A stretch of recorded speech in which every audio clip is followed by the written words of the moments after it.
E saio daqui já a pensar em como dizer que não a várias centenas de pedidos que estão pendentes.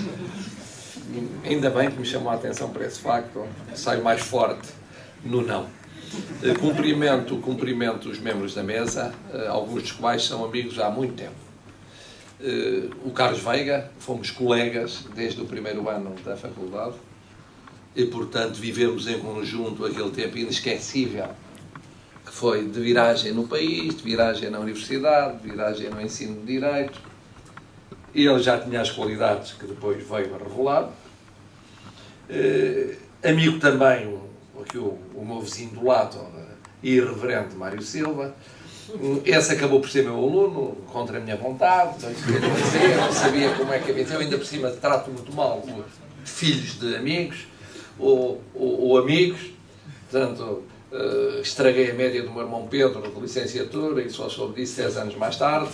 No caso do nosso Dr. Mário Silva, eu já estava mais velho e alquebrado, portanto não lhe estraguei a média de licenciatura, mas apeteceu-me como prova de isenção. Conhecia como autores, mas não tinha o prazer de conhecer como oradores os restantes membros da mesa e fiquei muito impressionado também. Aquilo que eu pedi ao nosso querido moderador foi para falar no fim, não foi para comentar o que dissesse, foi precisamente para não comentar, tendo aquele princípio que um provérbio português diz, que é entre marido e mulher não metas a colher. Isto é, num debate entre cabo-verdianos, não calhava nada o primeiro interventor ser um português. Ou não dizia nada, rigorosamente, ou então ia dizer coisas que provavelmente eram uma imiscuição em questões tipicamente do foro interno cabo-verdiano. E aí tenho uma posição diferente do professor Jorge Miranda. O professor Jorge Miranda fala sobre todas as constituições de todo o mundo, à vontade, mas ele tem uma dimensão enciclopédica que, obviamente, me falta. Bom, o que é facto é que também aqui verifiquei um outro princípio comum a Portugal. Nós temos uma canção simbólica da nossa democracia, que é a Grande Vila Morena, que diz que em cada esquina um amigo. Hoje em Portugal, em cada esquina um constitucionalista. Bom, e vejo que partilhamos com Cabo Verde essa característica fundamental. Não há ninguém a uma esquina de qualquer cidade, vila ou aldeia portuguesa que não tenha opiniões firmes sobre a interpretação e aplicação da Constituição. Depois eu queria celebrar os 20 anos da Constituição cabo-verdiana vigente. É uma data muito bonita. Por vezes perde-se a noção de que 20 anos no século XXI equivale a 50, 60, 70 no século XX, 100 no século XIX, e, portanto, o ritmo acelerado em que vivemos dá um grande mérito a 2 décadas de Constituição. E digo isso com um toquezinho já de saudade. Vejam bem como estou a ficar velho, não tenho a juventude do nosso conselheiro, da Belém Lúcia, que mesmo quando parece que está antigo, nunca velho, não, está remoçado. E recordo como fui constituinte português com 20 e poucos anos de idade e como ajudei inconstitucionalmente, aliás, é a parte sempre mais agradável das revisões constitucionais, é aquela que é feita inconstitucionalmente. Bom, inconstitucionalmente, em 2 revisões constitucionais, uma quando era Ministro de Assuntos Parlamentares, e no meu gabinete é que se celebravam os acordos entre os 3 partidos que votaram a primeira revisão constitucional, e depois, mais tarde, como líder partidário, quando escrevi pelo meu punho, alguns dos preceitos viriam a ser adotados por acordo livremente celebrado entre os grupos parlamentares dos 2 principais partidos e viriam a fazer parte da Constituição, coisa que, aliás, o nosso colega Paulo Otero não deixou de notar com aquela atenção que o faz ser uma pessoa simpática e querida pelos destinatários das suas praças. Bom, dito isto, eu confesso-vos o seguinte: eu comecei por ensinar Direito Constitucional. Fui constituinte, depois ensinei Direito Constitucional. Antes tinha começado a ensinar Economia, Finanças e Direito Fiscal. E virei para Direito Constitucional por força da minha experiência constituinte. E hoje eu vou dizer-lhes uma coisa que calha muito mal no meio de grande euforia em torno do Direito Constitucional. Poucas vezes mais voltei a ensinar Direito Constitucional, 1 ou 2 vezes, uma das quais porque o filho do Dr. Jorge Miranda não podia ser ensinado pelo pai, e portanto eu fui substituí-lo, e voltei a ensinar para o ano. Mas também é só por poucos anos, já me faltam poucos anos até à jubilação, portanto o professor Alexandrino pode ficar tranquilo, e com ele outros constitucionalistas não invadirei muito aquele domínio. Hoje, a minha humildade manda-me reconhecer que o direito constitucional é muito menos importante do que eu pensava quando era constituinte e quando realmente reconduzia à Constituição todas as benfeitorias e malfeitorias do mundo.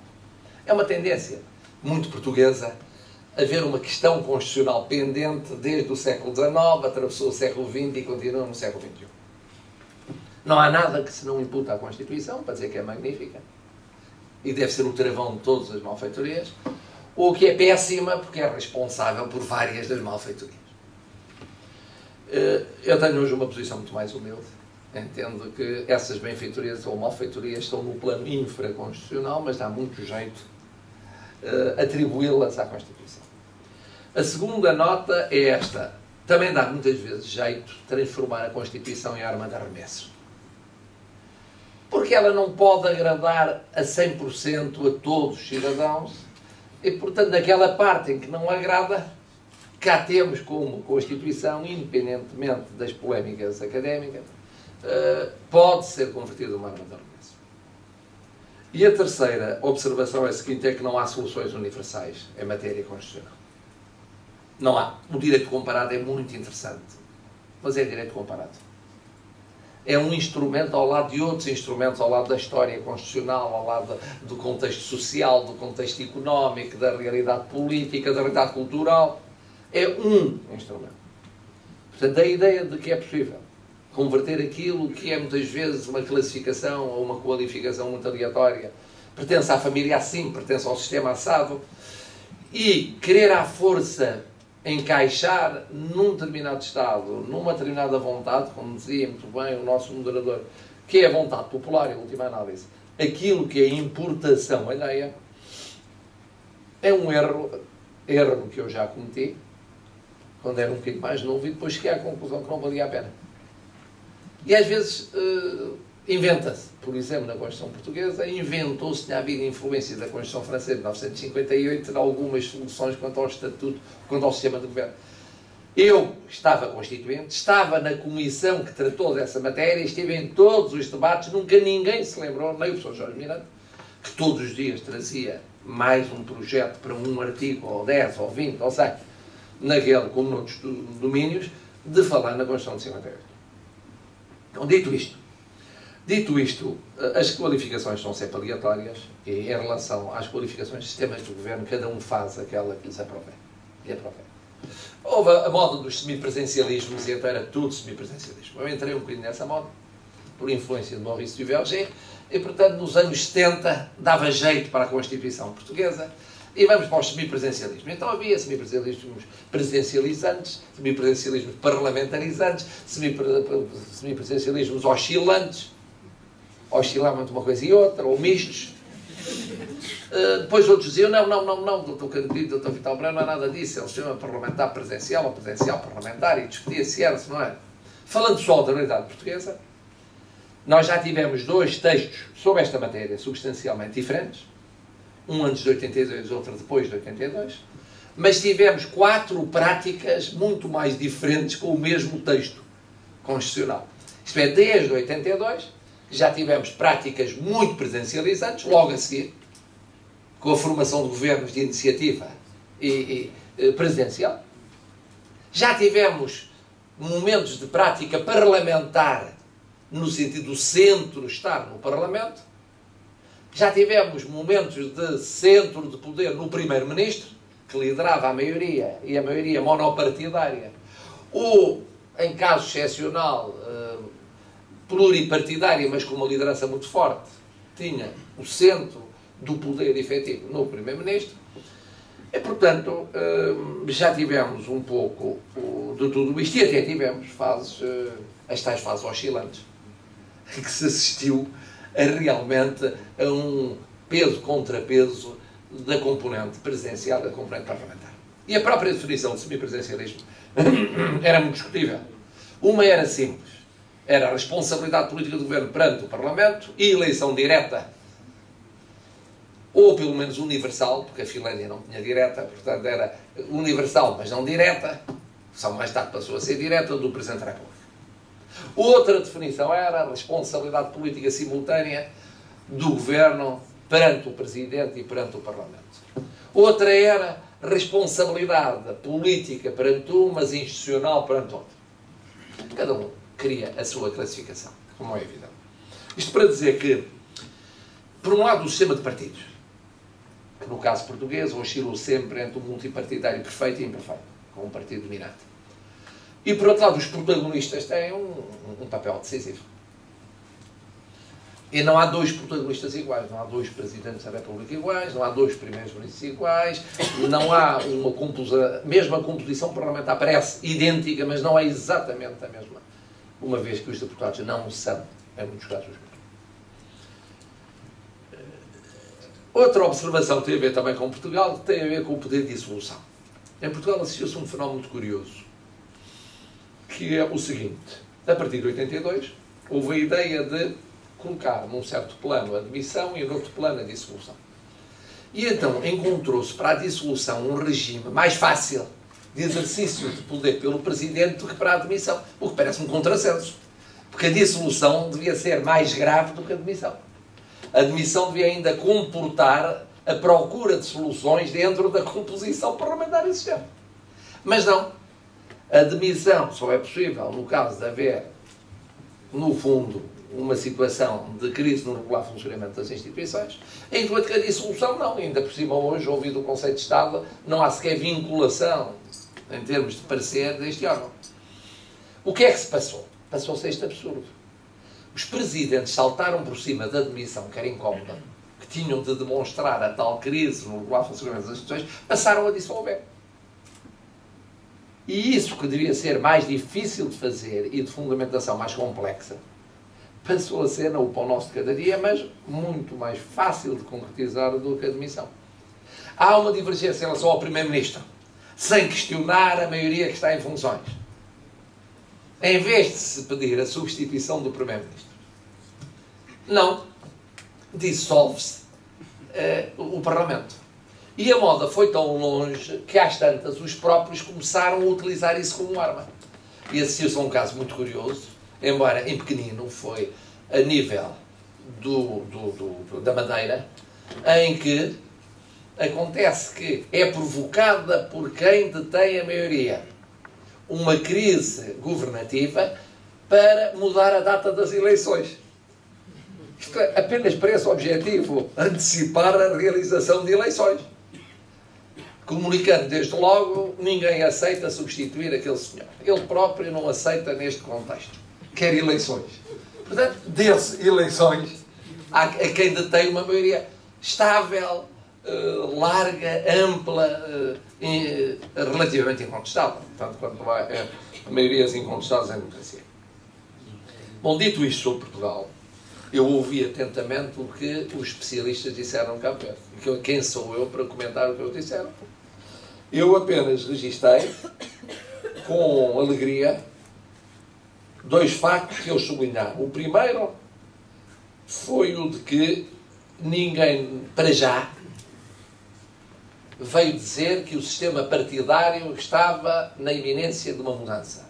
Na verdade, o Dr. Carlos Veiga diz que pode acontecer.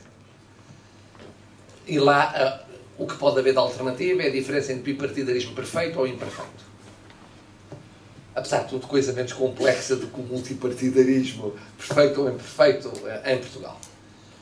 Mas para já, isso é uma boa notícia. Tanto quanto se pode ter boas notícias do que depende da vontade popular. É mais fácil encontrar soluções estáveis com um sistema com menor número de partidos, menos polarizado, apesar de tudo, convergindo, do que propriamente com um sistema de partidos altamente polarizado, e o português está outra vez polarizado, muito polarizado, como já não estava há 30 anos, 30 e tal anos, sobre questões fundamentais, e múltiplo, com um número elevado de partidos. A segunda boa notícia foi a de que, praticamente, tirando naturalmente o meu amigo Dr. Mário Silva, que tem sempre aquela propensão guerrilheira, no bom sentido do termo, há um consenso alargadíssimo quanto à Constituição de 2010. É evidente, diz aqui um bom amigo Dr. Mário Silva, que isto não é a quintessência, não é ainda a felicidade na Terra. Nunca será. Nunca será. Mas ainda bem que há pessoas que denunciam o não ser. Porque isso é sinal de juventude eterna. Quer dizer, nunca será. Uma Constituição nunca será a felicidade total para todos os cidadãos. Nem nunca será doutrinariamente a projeção da última teoria, da última formulação de doutrina interna ou internacional. Terá sempre lacunas, problemas, insuficiências, deficiências, e ele apontou algumas. Mas ainda bem, que isso permite futuras revisões constitucionais e permite até lá teorizar sobre a matéria. Estou a acabar. E, portanto, estou feliz, nesse particular, e com isso terminaria, porque esta comemoração não é uma comemoração sectária, partidária, de uns contra outros, é uma comemoração largamente consensual. E isso é excepcional. Num país, como nos disse, como Portugal, em que regressou a questão constitucional, mais ou menos de forma aberta, ou mais ou menos de forma velada, o ser possível, no caso de Cabo Verde, um conjunto de intervenções tão ricas como aquelas que aqui ouvi, como tinha ouvido no primeiro painel, na parte longa em que assisti, longa e frutuosa, tão cultas, tão informadas e informativas do ponto de vista histórico e tão prospectivas, é notável. É notável. Não sei se os próprios cabo-verdianos têm a noção disso. Mas então, devem ter com certeza. Espero que tenham uma autoestima bem superior à autoestima portuguesa. Bom, porque se tiverem ao menos uma autoestima correspondente àquilo que é a vossa densidade cultural, teriam de admitir, e aqui discordo, que não estão atrasados de tudo em tudo. Não estão atrasados de todo em todo. Estão até muito avançados. Estiveram avançados em vários lances da vossa evolução histórica. Estão avançados num consenso tão amplo como aquele que domina a vossa Constituição. E que é muito, muito raro, salvo em algumas poucas antigas democracias neste mundo. E são capazes de dar uma lição, como deram esta tarde, uma lição de democracia, de pluralismo, de civilização e de cultura, que eu saio daqui para ir dizer aos meus alunos, embora numa cadeira mais modesta, que é Direito Administrativo, ou noutra mais, também estimulante, Introdução ao Estudo de Direito, dizer que deviam ter ido, e minha culpa não ter dado uma daquelas sugestões que são ordens do professor para os alunos, deviam ter ido para ouvir o que é um exemplo de celebração de uma Constituição viva, com densidade cultural e com maturidade civil. Muito obrigado.